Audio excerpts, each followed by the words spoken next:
remain open as they are because they continue with their plans. Many of my radio listeners to whom I spoke this week said, I'm still going. I want to be a part of this. They realize that this is history. This is history in the making, and this is a huge moment that many people will not be able to experience unless they're watching it, for example, on something like Fox News or EWTN Catholic Television. It is very significant and it's very powerful. And again, I think for those of us who are Catholic, it means even more.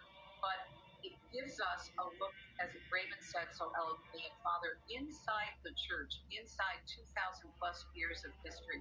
And it's so encouraging to see so many people so early still, about 9:30 in the morning in Rome, already lining up in St. Peter's Square to watch this momentous event and occasion, and to in some way, if they can't get inside yet, to at least pay respects to the Holy Father. And I'm very interested to see the lines. I remember the funeral of John Paul II, of course, and Benedict XVI, and have covered canonizations of several saints in Rome. It's always beautiful to see the people lining up.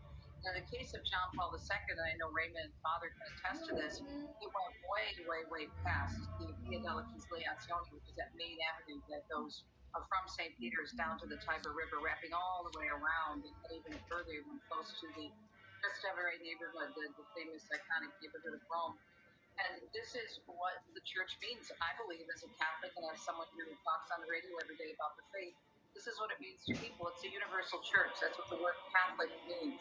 And I think Pope Francis did such a good job of expressing that. And I also think it's very interesting, not to jump ahead to his burial, but the fact that he's getting buried in Santa Maria Maggiore, which is one of the major basilicas, of course, and it's a place that was near and dear to his heart because of the famous icon of the Blessed Mother.